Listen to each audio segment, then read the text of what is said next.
여의도 정신을 꿰뚫어 보는 세계의 시선 동상삼모 세 분 모셨습니다.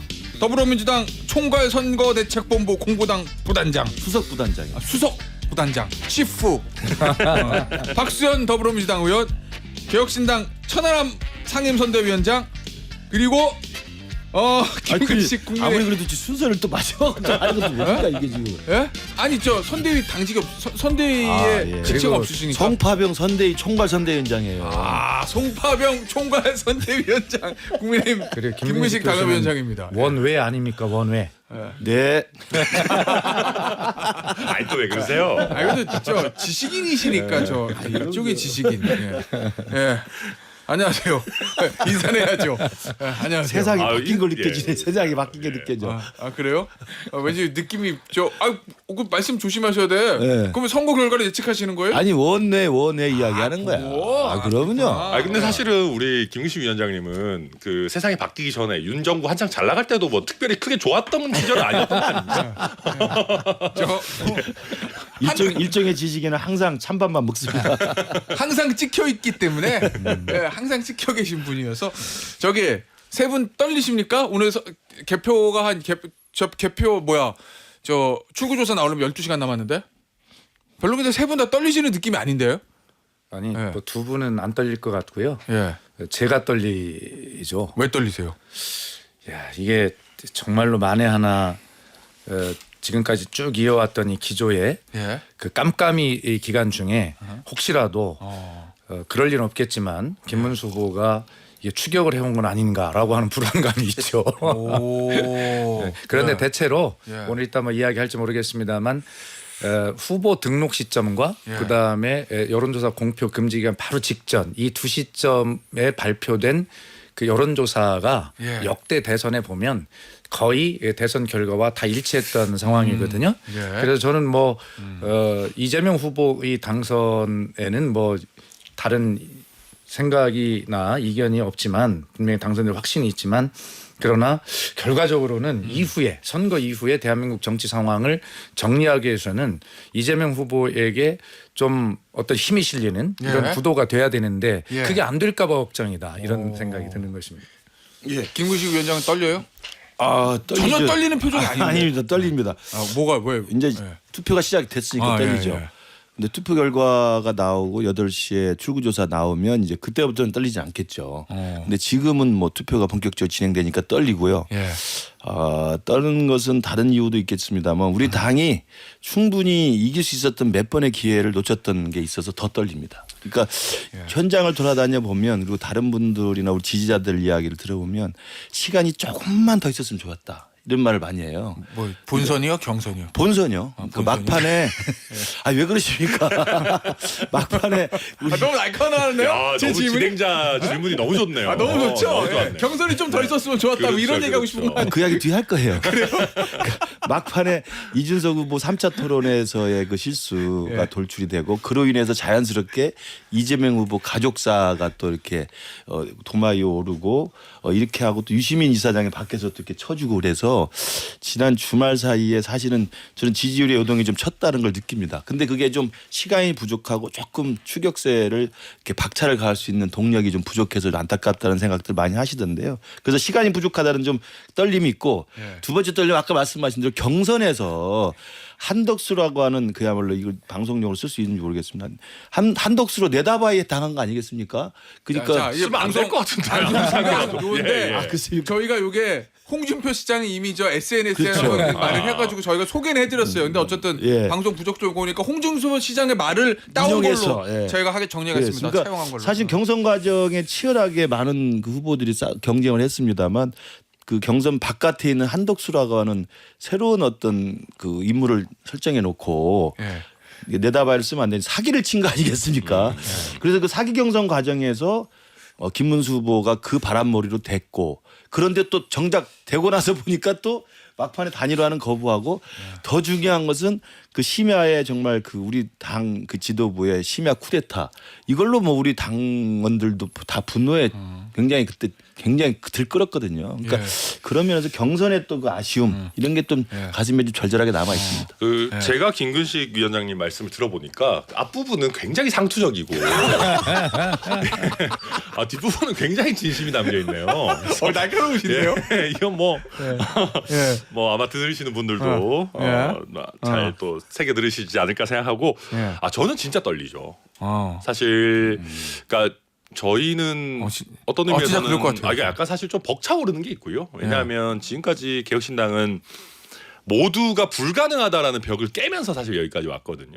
저희가 처음에 대선 시작할 때만 해도 뭐 5만 군데서 니네 돈은 있어가지고 뭐 완주나 할 수 있겠냐, 뭐 공보물 현수막이나 걸겠냐, 뭐 그거부터 시작해가지고 뭐 2, 3%나 나오면 다행이다. 심지어 어떤 분들은 단일화 대상으로 고려나 해주면 고마운 줄 알아라. 막 오만 악담과 저주와 이런 것들이 많았거든요. 근데 저희가 그것을 그래도 예상치를 하나하나 깨면서 정말 이준석 후보 몸 갈아놓고 최선을 다해서 여기까지 왔고 저희가 그리고 또 이번 기회에 국민들께서 봐주시면 하는 거는 정말 거대 양당이 저희를 단일화 프레임에 계속 가두려고 했어요.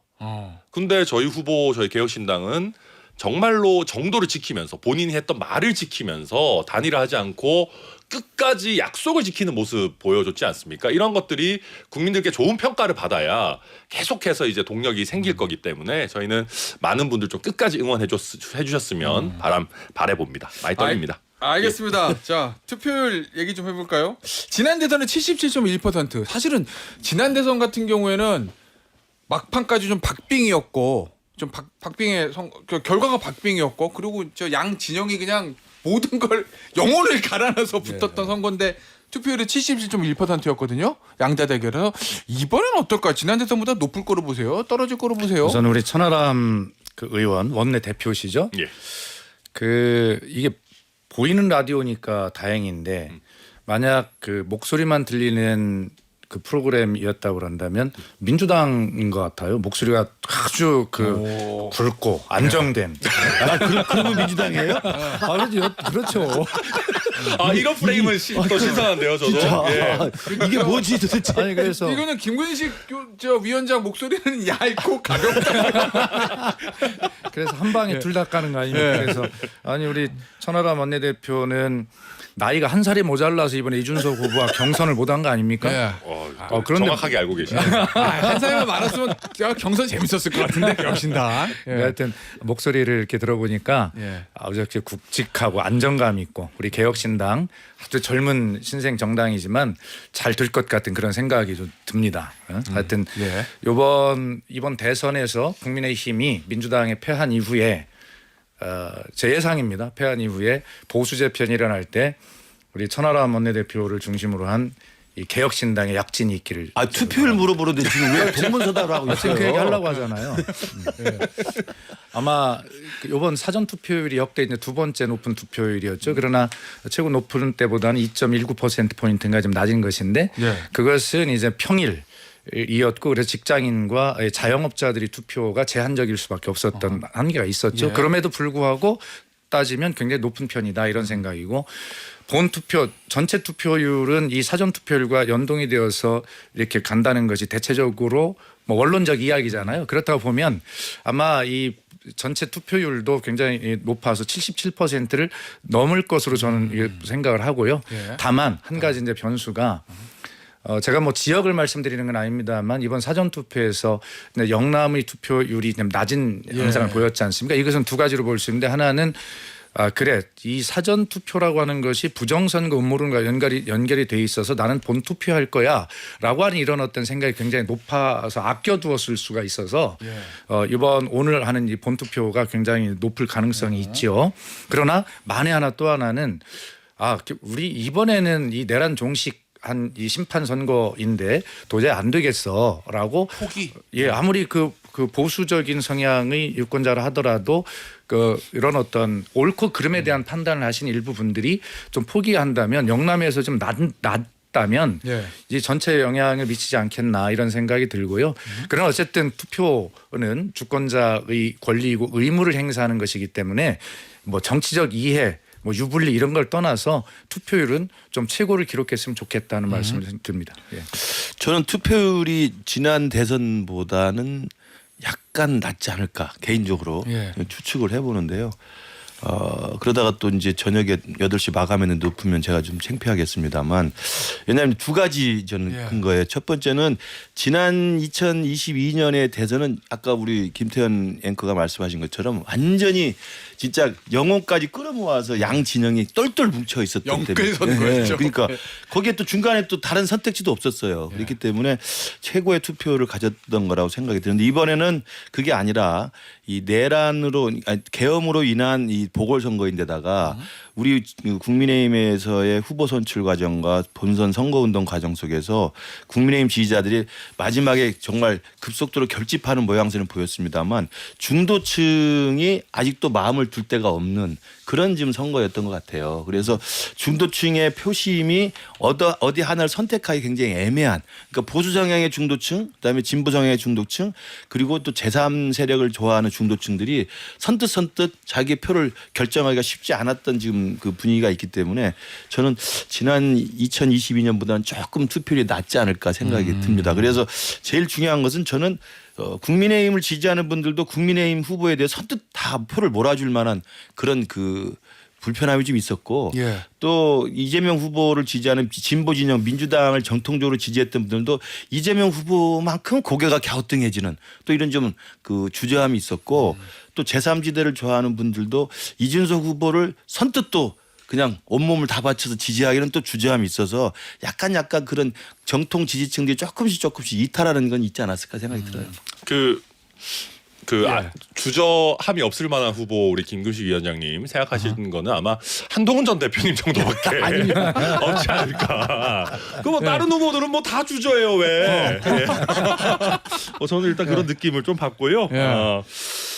저는 근데 아마 비슷한 수준 정도는 가지 않을까. 지금 저도 데이터를 보니까 7시 기준일 때는 지난번 대선보다 0.3이 높았는데 8시 기준으로는 지난번 대선보다 0.7이 높더라고요. 본투표만 따로 놓고 봤을 때. 예. 그러니까 이게 저도 사실 이게 화요일이라서 이 월요일에 붙여서 좀 휴가 쓰시고 뭐 이렇게 그럴 수 가시거나 있죠. 할지 않을까 걱정했는데 예. 지금까지 흐름은 괜찮게 나오고 있어서 저는 기대해 보고요. 그리고 지난번 대선은 또 양극단이 부딪혔지만 반대로 그 영끌 대선이긴 했지만 제3의 선택지는 사실 없었거든요. 어쨌든 이번 대선은 제3의 선택지가 있고 예. 뭐 젊은 세대라든지 중도층에서 뽑을 만한 김근식 위원장님은 썩 좋아하시진 않지만 그래도 제가 봤을 때 굉장히 괜찮은 이준석 후보라는 선택지가 있기 때문에 중도층 투표율도 조금 더 올라오지 않을까 기대해 봅니다. 알겠습니다. 아니 어제 저 동아일보 보니까 공식 선거운동 기간 동안 후보들이 유세에서 어떤 단어를 제일 많이 썼나 이걸 다 셌어요. 야 이걸 아니 세진 않아도 돌렸나 어디 프로그램으로 어쨌든 보니까 이재명 후보는 역시 내란 332번, 김문수 후보는 또 역시 방탄 419번, 그 다음에 이준석 후보는 이재명 그리고 이제 143번 이렇게 거론했다고 하는데 이 단어를 특정 단어 많이 쓴 거 여기에 어떤 전략이 있을까요? 일단 기호 1번부터. 예, 이재명 후보의 주요 키워드를 보니까 내란이 가장 많지만 예. 그 옆에를 보면 에너지 238, 주가 87, 예.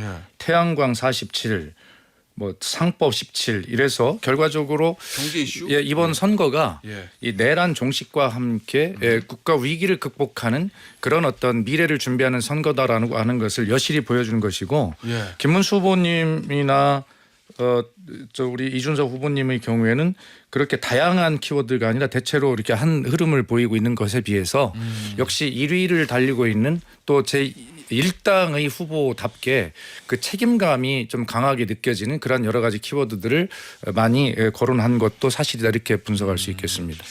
저는 조금 이게 구도가 나온 좀 분석이 가능할 것 같은데 이재명 후보는 이제 내란이 압도적으로 많고 내란 계엄 합치면 사실은 뭐 거의 압도적이잖아요. 예. 거의 한 400, 500에 다 되네요. 그러니까 저는 그런 걸 보면 이재명 후보는 철저하게 이번 대선을 구도 프레임 싸움으로 한 거죠. 그러니까 12.3 계엄으로 촉발된 윤석열 대통령의 탄핵 예. 이것으로 발생한 보궐선거이기 때문에 계엄에 대한 평가를 하자. 뭐 이런 아마 프레임으로 계속 이 싸움을 구도 싸움으로 간 거고 예. 여기에 반해서 김은수 같은 경우는 이제 방탄유리, 방탄조끼, 방탄법 합친 이것도 한 600이 넘어요. 앞에서 800 가까이 돼요. 800 가까이 되니까 시종일관 방탄이라는 거 뭡니까? 이재명의 사법 리스크를 강조한 거 아니에요. 그러니까 이건 인물 싸움입니다. 나는 깨끗하고 청렴하고 능력 있고 이재명 후보는 사법 리스크 그리고 범죄 혐의자, 형사 피고인 뭐 이런 전과 사법 이런 걸로 계속 이야기하면서 방탄이라는 논리를 내세웠기 때문에 인물 싸움이 된 거죠. 예. 그러니까 사실은 이제 우리가 선거 많이 해봤습니다. 구도가 첫 번째고 두 번째가 인물이고 세 번째가 이슈 그다음에 네 번째 정책 뭐 3번 4번은 좀 바뀔 수가 있습니다만 그렇게 생각하면 이준석 후보는 좀 이따 우리 천하람 대표가 더 자세히 설명하니까 빼고 그래서 구도 싸움이냐 인물 싸움이냐가 되는 거죠. 예. 그러면서 보면 구도와 인물을 우리가 전통적으로 해보면 박수현 의원 같은 경우는 그 어렵다는 민주당의 험지라고 할 수 있는 그 부여 청양에서 예. 인물로 붙어서 이긴 분이지만 저는 어렵다는 송파병에서 인물로 훌륭했지만 구도에서 밀렸거든요. 그러니까 이게 구도냐 인물이냐는 오늘 뚜껑 열어보면 나올 겁니다. 무슨 말씀인지 아시겠죠? 예. 이- 아니 송파가 전통적으로 구도가 김근식 위원장에게 유리한 구도 아닙니까? 굉장히 불리한 구도. 송파병은 그렇지 않아요. 인물로 지금까지 버텨봅니다. 그렇습니까? 예. 근데 제가 박수현 의원보다 좀 모자랐죠. 송파병에서 국민의힘 계열이 당선된 게 아마 예전에 김을동 의원 정도. 김을동 의원도 구도로 된 게 아니고 송일국 그 삼둥이 때, 탤런트가 삼둥이 때. 대한민국 만세 데리고 다니면서 그렇죠. 인물로 승부한 겁니다. 대한민국 만세는 그때는 없었을 때고. 있었을 때요. 있었어요? 예. 아주 애기 때인가? 아주 애기 때? 근데, 자, 근데 이준- 제가 네. 김근식 위원장님 말씀 들어보면 대선에 별 관심이 없어요. 제가 보니까 정확히 하기 전에 아니 뭐 분석을 크게 관심이 있어 보이시지 않는다. 자 이준석 후보의 키워드를 그 보겠습니다. 저희가 사실 제일 주력했던 거는 키워드에서 등장하듯이 이재명 대 이준석 구도를 만들려고 저희 굉장히 많이 애썼죠. 처음에는 분위기가 택도 없는 소리 하지 마라 그런 분위기였다가 사실은 점점점 약간 그렇게 많이 갔어요. 그리고 마지막 막판에는 거의 보도량이라든지 포털에서의 이제 이슈 주도 이런 부분들은 정말 뭐 모르는 사람이 보면 이재명 대 이준석이 붙는 거냐라고 할 정도로 저희 후보가 그런 면에서 굉장히 잘 보여줬다고 생각하고 특히 저희가 강조하려고 했던 건 이번 대선은 어쨌든 비상계엄 이후에 또 탄핵 이후의 대선이기 때문에 비상계엄과 탄핵에 책임이 있는 정당에서 또다시 집권하는 거는 사실 어렵지 않겠냐. 그러면 거기에서 자유로운 후보들 간의 경쟁이 돼야 되지 않겠냐. 그런 면에서 이준석 대 이재명 구도를 저희가 강조를 했던 거였고 그 안에서 그럼 저희가 보다 젊고 보다 미래지향적이고 또 이공계 출신의 이준석이 비교 우위가 있는 것 아니겠느냐를 굉장히 강하게 설득하려고 했던 대선이었습니다. 네. 알겠습니다. 이제 본인들이 저 후보들이 가장 이제 강조했던 거 얘기 좀 들어봤고 사실은 잘하는 것보다 이제 실수를 줄여야 된다는 얘기 하잖아요. 특히 이제 박빙 대선 선거일수록 이 막판까지 우리 당과 후보를 좀 긴장하게 했던 거 이게 뭔지를 제가 좀 질문해 들어볼 건데 이재명 후보에게 무엇이 있었을까요? 마지막까지 조심하고 긴장해야 됐던 거는. 당연히 예. 아까도 말씀드렸지만 이번 대선은 내란을 종식해야 한다라고 하는 이 심판이 예. 굉장히 중요한 이슈거든요. 예. 그런데 점차 이제 지금 앵커 말씀하신 이제 본선으로 들어가면서 이제 말 실수, 서로 뭐 이슈 선점 여러 가지가 나오면서 내란 종식이라고 하는 것이 잊혀져가는 이런 상황으로 가거든요. 사실은. 예. 그렇잖아요. 지금 뭐 조그만 말 실수 가지고 서로 주고받다 보면 우리가 왜 선거를 하고 있나를 잊어버리고 예. 사실 별 영향도 없는 것들인데 그런 것들이 큰 대세에는 그러니까 아까 말씀드렸듯이 후보 등록 시점과 여론조사 공표 금지 기간 이 두 시점의 여론이 결과적으로는 최종 선거와 일치하더라라고 하는 것을 이미 말씀을 이제 드렸는데 근데 그러면서도 저희가 걱정이 되는 건 다른 것들은 사실 서로 주고받는 뭐 잔싸움에 불과하니까 뭐 사과할 거 사과 드리고 하면 되는 것이죠. 그런데 결과적으로 내란 종식이라고 하는 이런 큰 우리의 심판의 이슈가 점점 이런 것들에 묻혀서 잊혀지는 것 아닌가라고 하는 이제 그런 어떤 걱정들이 들었기 때문에 사실은 이재명 후보가 중간에 한번 흐름을 확 바꾸지 않습니까? 이건 내란 선거다라고 하는 것을 한번 예. 바꾼 적이 있었는데 아마 그때 제가 말씀드린 것은 이것은 뭐 김문수 후보가 쫓아와서 무슨 뭐 당황해서가 아니라 이것은 전략적으로 가장 중요한 이 본질을 잊으면 안 된다는 전술의 변화를 다시 한번 우리가 가져온 것이죠. 그런 측면에서 내란 종식이라고 하는 이것을 유권자들이 어떻게 보면 조금 흐릿하게 기억에서 자꾸 멀어지는 건 아닌가, 이것이 저희들은 가장 긴장되는 시점이었어요. 그러니까 이제 계엄 심판이라고 하는 이제 구도로 계속 일관되게 간 거고요. 우리는 이제 아까 말씀드린 것처럼 이재명 같은 사람보다는 이 김문수 후보가 훨씬 훌륭한 사람이다라는 인물론으로 간 건데, 우리 당이 가장 끝까지 긴장했던 건 제 개인적인 생각입니다만, 그래서 후보와 당이 이 민주당이 시종일관 견제하고 있는 그 구도 프레임 싸움에 정면으로 맞닥뜨리지 못한 거예요. 그러니까 내란 단죄하겠다, 계엄을 단죄하겠다 했을 때 그 계엄으로부터 우리가 단호하게 분리하면 되는 거거든요. 그래서 제가 전략가 아니겠습니까? 초기부터 12.3 비상계엄 이후에 우리가 기회가 될 수 있다. 윤석열 없는 국민의힘이라면 이재명을 떼어낼 수 없는 이재명 있는 민주당과 싸워서 이길 수 있다. 제가 태제를 발표했잖아요. 그럼에도 불구하고 우리 당의 후보 경선 과정 윤석열을 분리하지 못했고 친일들 정리하지 못했습니다. 그리고 경선에서 후보가 선출된 이후에도 시종일관 본선 마지막까지도 선거 마지막까지도 그 부분을 정리하지 못했어요. 그래서 민주당이 유지하고 있는 그 구도 싸움에 우리가 정면으로 반격해서 그 구도를 허물어뜨릴 수 있는 기회가 충분히 있었음에도 불구하고 그걸 못하고 인물론으로만 상대하니까 저는 이제 뚜껑을 열어봐야 될 것 같습니다. 아니, 마침 우리 김근식 교수님이 그렇게 말씀하시면 안 되는 게 일종의 지식인께서 그렇게 말씀하시면 청취자들이 믿을 가능성이 많아요. 어떤 믿어요? 거냐면 다 믿는 말이죠. 김문수 후보가 이재명 후보보다 인물에선 뛰어나다, 이런 오해를 불러일으키고 인물에서는 훨씬 뛰어나죠. 정말 우리가 김문수 후보를 이번에 찍는 사람들 역시 되게 인물은 이준석인 걸로 정리하시죠. 두 분이 또 이게 이 양당이 평행선을 달릴 때는 역시 또 이렇게 새로운. 그러니까 뭐 저희가 계속 긴장했던 거는 사실은 단일화 프레임이 저희로서는 되게 안 좋았어요. 이게 왜냐하면 계속해서 이제 대상화하고 약간 종속화하려는 프레임이었고, 특히 막판에는 국민의힘의 권성동 원내대표 같은 분은 우리 이제 끝났다, 안 한다 이러는데도 사실 이재명 후보 쪽에서 또 김민석 최고위원 이런 분들이 계속 단일화 할 거다 막 이러니까 이제 저희 입장에서는 메시지가 나가야 되는데 자꾸 단일화 이슈로 후보가 소비돼서 그게 저희 입장에서 굉장히 좀 아쉬운 점이었고, 근데 뭐 그 외에는 자 3차 TV 토론에 이제 뭐 발언 얘기 솔직히 뭐 많은 분들 하시는데 저는 모르겠습니다. 저는 원본을 어느 정도 알고 있었기 때문에 후보가 이 정도면 나름 순화하지 않았나라고 저는 했는데, 사실은 국민 눈높이에서는 이게 확 오바된 거라고 이제 오바된 거였고, 근데 그 이후에 다행히 이제 그 확정된 뭐 공소장에 범죄 일람표도 나오고 뭐 약식 명령장도 최근에 나왔죠. 뭐 이렇게 판결문도 나오고 하면서 어느 정도 이게 이제 박수현 의원이 말씀하신 대로 후보 검증 내지는 도덕성 논란 나아가가지고는 뭐 유시민 작가의 발언까지 결부되면서 위선과 내로남불 논란으로 이게 가졌기 때문에 이게 어쨌든 그게 전환이 됐지, 안 그랬으면 또 저희가 굉장히 또 힘들 수 있는 상황 아니었나 생각합니다. 그 단일화 프레임에 이준석 후보가 이렇게 같이 있는 상황을 보면서 저도 안타깝게 생각했거든요. 아니, 저는 이준석 후보나 천하람 후보나 사실 당을 떠나서 우리 후배 세대로서 대한민국을 책임질 일꾼들인데 잘 성장하기를 진심으로 바라거든요. 그런데 이번 대선에서 이준석 후보가 자리매김을 잘해야 향후 어떤 보수 재편에서 굉장히 중요한 위치를 차지할 텐데라는 그런 생각을 가지고 봤는데, 단일화 프레임에 계속 말리는 거예요. 더구나 김문수 후보 쪽의 단일화 프레임인데 이재명 후보나 민주당이 하는 이야기는 2부에서 듣도록 하겠습니다. 그렇습니다. 야, 이건 이거 다 되셨네. 기회 없이 이거 넘어가네. 광고 듣고 3부에서 나머지 얘기 더 마저 듣겠습니다. 앞서 이제 저 2부에서 우리 박수현 의원님 단일화 얘기하시다가 광고를 듣고 나머지 얘기는 3부에 하겠습니다 하셔가지고 마저 들어야죠. 그래서 짧게 마무리하면 이준석 후보를 저는 좀 응원하고 지지하는, 뭐 지지보다는 응원하는 그런 마음을, 선배의 마음을 가지고 있어 보면 단일화 프레임에 김문수 후보 측의 단일화 후보 프레임만 반격했으면 되는데, 민주당의 단일화 프레임은 뻔한 거거든요. 단일화 할까 봐 걱정하는 건데 그걸 뭘 대응합니까? 그것까지 대응하느라고 힘이 분산이 됐어요.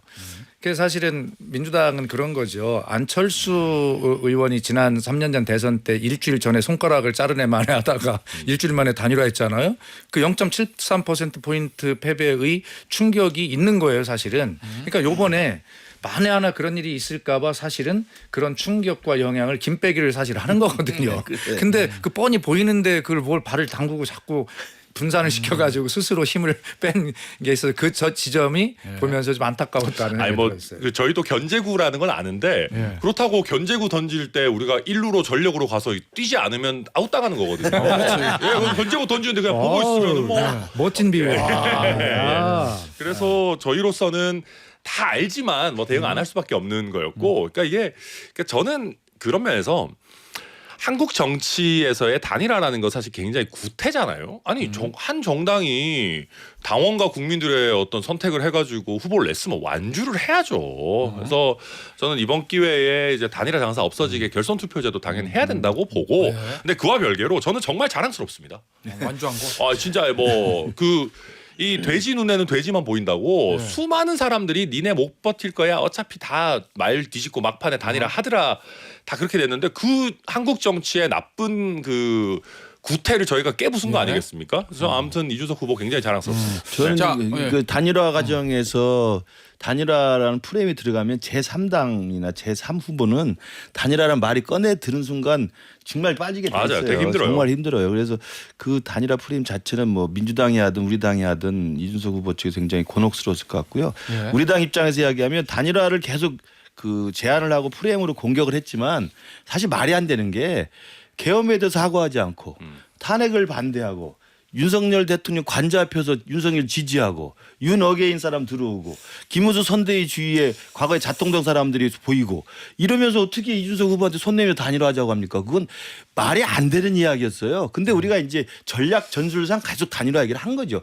왜냐하면 제3 후보 지지율이 빠지게 해야 되니까 그런 거였지 진정으로 단일화 하려 했으면 사실 단일화의 전제 조건을 우리가 만들어 놨어야 되죠. 윤석열 대통령 부부랑 절연하고 계엄에 석고대지하고 부정선거 음모론자랑 분리하고 친윤들 혁파하겠다라는 이야기 하고 나서 이준석 후보한테 이야기했으면 진정성이 먹혔을 거예요. 그러면 아마 민주당 간단치 않았을 겁니다. 아, 이게 제가 김근식 위원장님께서 짜고 계시는 프레임에 풍덩 몸을 담그자면 한동훈 전 대표님이 후보됐으면 단일화 압박이 훨씬 거셌죠. 제가 그 이야기를 하고 싶었던 건 아니고요. 아 그거는 예를 들면 이런 거예요. 아, 이건 그러니까 사실이죠. 김문수 후보, 그러니까 저 이준석 후보 입장에서는 비상계엄과 내란이나 저 탄핵이라는 이 큰 이번 대선을 조기대로 만들어 여기에 대해서 생각이 김문수 후보가 완전 다르니까 그렇죠. 도저히 단일화할 명분이 없었는데 사실은 아마 많은 국민의힘 지지자분들 또 의원분들도 아실 거예요. 그러니까 저희한테도 언론에서 얘기되는 것만큼 그렇게 단일화 압력이 심하지 않았습니다.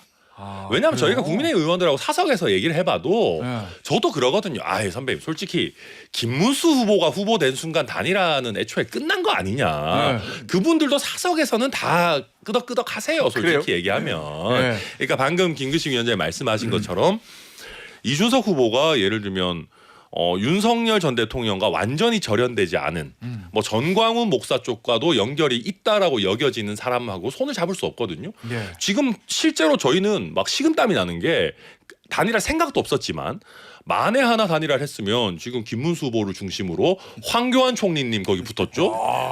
정광훈도 절연이 안 됐죠. 윤석열 대통령도 막 김문수 후보 지지해달라고 막 끝까지 막 어마어마하게 하고 계시죠. 그러면 윤석열, 김문수, 황교안, 전광훈이랑 이준석이 원팀이라면은 저희는 진짜 이거는 식은땀 나는 일이기 때문에. 근데 반대로 뭐 한동훈 아니면 뭐 오세훈 시장 같은 분들, 오세훈, 김근식 너죠. 안철수, 뭐 그다음에 뭐 넓게 봐서 홍준표 시장님, 그다음에 뭐 김근식 위원장님 이런 분들이랑은 말이 통할 수 있고 그러면 자연스럽게 여론에서 압박이 있을 텐데. 그래서 저는 이번에 애초에 단일화라는 거는 완전 허상 아니었나. 그걸 가지고 김근식 위원장의 말씀처럼 국민의힘에서도 안 할 수 없으니까 어쨌든 계속 프레임은 걸었지만 뭐 될 거라고 생각 안 했다. 그렇게 뭐 말씀드립니다. 자, 김태현 정치쇼 동산상몽 3부에서도 계속 이어가고 있고요. 박수현 의원, 천하람 의원, 김근식 위원장과 함께하고 있는데요. 나 그래서 이 타임에서 궁금한 거. 그러면 저 천하람 위원장 의원님 개혁신당 입장에서 이준석 후보 입장에서 네, 어쨌든 이번 대선 들어가면서 단일화 프레임이 걸릴 거라는 걸 알고 있었을 거 아니에요. 있었죠. 그러면은 대선 경선 국민의힘 경선 과정을 유심히 좀 지켜보고 있었겠네요. 유심히 지켜봤죠. 가서 누가 올라오면 우리도 할 수도 있다. 누가 올라오면 절대 안 한다. 이런 플랜 A, 플랜 B는 가지고 있었을 거예요. 제가 아까 이제 김근식 위원장님의 그 프레임에 몸을 담그긴 했지만 누가 올라오면 한다 이런 생각은 전혀 없었고요. 아 누가 올라도 끝까지 안 한다. 왜냐하면 이준석 후보 입장에서는 정말로 의미 있는 도전과 성과를 내야 된다라는 생각 자체가 처음부터 쫙 깔려 있었기 때문에 저희는 애초에 끝까지 갈 거 아니면은 안 합니다 시작을. 그 다음에 다만 이제 저희가 보면서 늘 생각했던 거는 어떻게 이렇게 하나같이 안 좋은 쪽으로만 결정을 할까, 최악의 최악으로만 갈까를 저희는 늘 의아하게 좀 보고 있기는 했었고요. 특히 지금 아마 이제 오늘 지나고 결과가 나오고 나면 내일부터 계속 분석들이 이어질 텐데 제가 외부에서 보는 입장으로는 한덕수 전 총리 카드를 꺼내가지고 거기서 굉장히 이상한 형태로 당의 에너지와 시간을 허비했던 게 국민의힘 입장에서는 굉장히 뼈아픈 상황 아니었을까 평가합니다. 잠도 못 자고. 네. 새벽 3시에 갑자기 뭐. 예. 이번에 잠을 자야 되는데. 이준석 후보께서 이 단일화에 대한 프레임에 응대를 하면서 쓰신 용어가 정치 공학이라고 하는 말씀을 쓰시더라고요. 그래서 이준석 후보의 많은 아쉬움이 남는 선거임에도 불구하고 사실은 그 정치 공학이라고 하는 말을 꺼냄으로써 이준석 후보의 미래를 저는 담보했다 이렇게 생각을 하는데 우리나라 정치인들 중에 사실은 비판이나 비난을 받는 정치인들은 대개 정치 공학에만 능했던 분들입니다. 그리고 힘들었어도 끝에 가서 정말 국민 속에 기억에 남고 존경을 받는 분들은 정치 공학적으로 손해를 본다 하더라도 정치 철학을 가지고 끝까지 그 한계를 갔던 그런 분들, 이런 분들이 지도자로 남는 거 아니겠어요? 결과적으로 정치 철학이 별겁니까? 뭐 서양의 무슨 철학자 이야기를 모르더라도 이 국민을 위한 정말 헌신과 희생, 노력 뭐 이런 것들이 사실은 가장 중요한 정치 철학이라고 볼 때 그런 측면에서 이준석 후보가 나는 정치 공학적인 그런 단일화에 반대한다라고 하면서 그 연세에 사실은 뭐 제가 나이를 구라는 거 아니지만 오랜 경험이 쌓인 것 같은 지금 제가 앞에 말씀드린 정치 공학보다는 정치 철학에 능한 정치인이 돼야 된다고 하는 그런 메시지를 저는 읽었어요. 그래서 그런 측면에서는 굉장히 미래를 담보했다 생각합니다. 그 말씀 주신 내용은 전반적으로 200% 다 공감하는데 참 그 정치가 야속하네요. 왜요? 선거 기간 내내 견제구만 던지시다가 이제 단일화 완전히 끝나니까 이게 덕담해 주시고 그래도 지금이라도 해주셔서 감사합니다. 아니 근데 하긴 정치학은 철학이랑 맞지 정치학하고 공학은 안 어울리긴 해요. 근데 아니 왜냐하면 앞서 그 견제구 말씀하신 게 김민석 상임선대위원장가 계속 얘기를 했잖아요. 네. 근데 왜냐면 저희 이제 방송 진행하는 사람, 저희 준비하는 사람 입장에서도 어느 순간부터 김민석 의원이 예상을 하면은 귀를 기울일 수밖에 없는 게 그렇죠. 계엄을 그때 아무도 맞아요. 주목하지 않을 때 비상계엄 할 거다 그래도 설마 했는데 진짜 일어났단 말이에요. 그러니까 김민석 의원이 이렇게 얘기를 하면 왠지 뭔가 정보가 있는 것 같고 맞을 것 같고 이런 생각들이 든단 말이죠. 근데 그 김민석 의원 개인에게만 그런 신뢰를 갖지 마시고요. 박수현 의원에게도. 아니 민주당이 이야기하면 신뢰가 가더라. 이렇게 좀 앞으로 확장해 주시기 바랍니다. 알겠습니다. 김민석 의원 같은 경우는 뭐 제 개인적인 평가입니다만 누구보다도 정치 공학에 능한 분이에요. 그냥 신경 안 쓰셔도 되고 그리고 이제 저는 이제 아까 이준석 후보에 대해서 이제 앞으로 미래 또 그 전망 비전에 대해서 많은 분들이 기대를 실어주는 것에 대해서 동의하고요. 그럼에도 불구하고 또 우리는 또 일종의 지식인으로서 끝까지 이준석 후보에게 좀 당부드리고 싶은 것은 그 3차 TV 토론에서 했던 실수. 그 실수인지 뭐 작전인지 모르겠습니다만 제가 볼 때 그런 그 시도를 할 수 있는데 시도할 때 그런 단어를 써도 괜찮을까 말까에 대한 판단이 약간 불투명했던 것 같아요. 그러다 보니까 그런 실수를 한 건데 저는 그 실수한 것 자체보다 그 실수가 그 공개된 다음에 국민들이 굉장히 많은 비판을 했잖아요. 그 뒤에 이준석 후보의 반응. 제가 항상 매번 느끼고 제가 천하람 의원님한테도 말씀드립니다만 이준석 후보가 앞으로 정말 기대가 촉망되는 정치 지도자로서 크기 위해서는 잘못을 인정할 줄 아는 그리고 남이 하는 말에 대해서 귀 기울일 줄 아는 그러니까 싸움과 파이팅과 전쟁에만 능한 게 아니고 통합과 치유와 이 조정에 좀 능한 지도자상이 되어야 된다는 말을 일종의 지식인으로서 제가 영선이고 참 낙선자입니다만 말씀을 꼭 당부를 드립니다. 왜 또 그렇게 슬프게 마무리하세요? 원래 제 인생이 슬퍼요. 근데 저는 그 메시지의 힘이라고 하는 것이 그리고 또 말을 새겨들어야 하는 것이 몇 선이냐 뭐 이 여부에서 나온다고 생각하지 않습니다. 저는 뭐 충분히 새겨들어야 되는 말씀이라고 생각하고 특히 이준석 후보 이번 그 대선을 치르면서 저도 제일 좋게 봤던 게 안철수 의원과의 관계 회복이었어요, 사실은. 그때 사실 여의도에서 절대 회복될 수 없는 그러니까요. 관계 중에 하나가 거의 뭐 복국집에서 싸웠던 게 엊그제 같은데 그래서 복국집에서 그래서 이분들이 저도 안 그래도 얼마 전에도 그 복국집 밥 먹으러 왔는데 그 사장님이 아예 대놓고 그러세요. 그 둘이 싸웠던데 거기로 안내해 줄까요? 막 이러시는. 근데 아무튼 저도 그 진행자께서 생각하셨던 것처럼 불가능한 그 관계 회복 아닐까 생각했는데 이번에 이준석 후보가 또 같이 관계 회복도 하고 그 과정에서 김근식 위원장의 말씀처럼 내가 전적으로 내 잘못이다. 지금까지 우리 관계가 안 좋았던 거. 이준석 후보가 그 워딩을 썼어요. 아, 그래요? 지금까지 우리가 자주 소통하지 못한 것이 전적으로 저의 잘못입니다. 이런 이준석 얘기를 의원 했어요. 입에서 전적으로 내 잘못이다라는 예. 그게 뭐 나름 보도도 좀 되긴 했는데 그 두 분이 만난 거 자체가 보도가 되다 보니까 그 워딩이 막 아주 많이 쓰여지진 그 않았지만 판교에서 AI 한다면서 그거 할 때 사실 그런 면들이 저는 굉장히 또 좋은 면들이 있고 이번에 3차 TV 토론에서 발언도 사실 뭐 저희가 이런저런 얘기할 것들은 많이 있지만 이준석 후보도 어쨌든 여러 차례 또 국민들한테 사과한 만큼 선거 이후에도 또 앞으로는 더 조심하겠다라는 메시지들이 잘 나오면 좋을 것 같습니다. 그저 청취자분들이 모르실 수 있어서 그 유명한 여의도 복국집 사건이라는 게 여의도 국회 앞에 복국집이 하나 있는데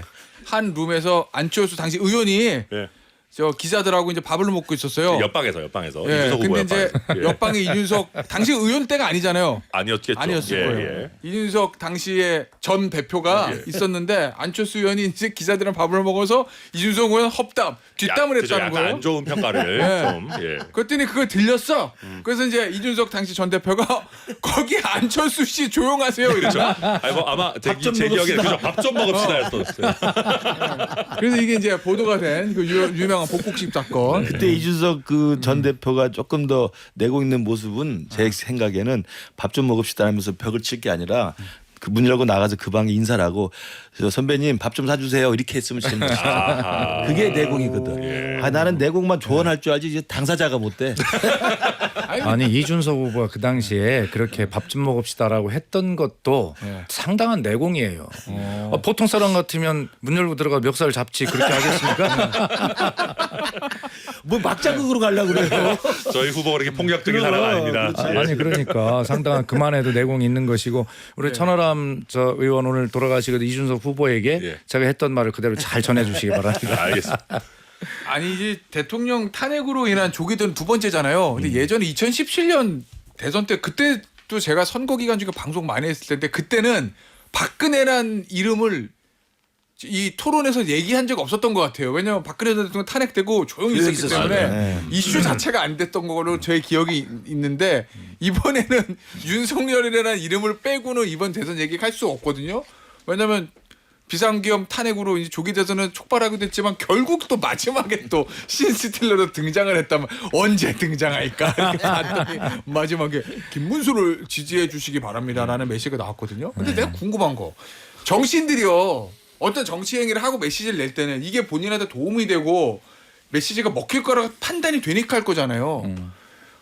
윤석열 전 대통령이 지금 김문수를 지지해 주십시오 이 메시지 낸 게 내면 김문수 후보에게 도움되고 결국 나에게도 도움되고 이렇게 판단해서 했을까요? 아니 그러니까 정치인이 아니죠. 정치인이라면 다 계산하고 따져보고 하는데 저 담백하고 신박해요.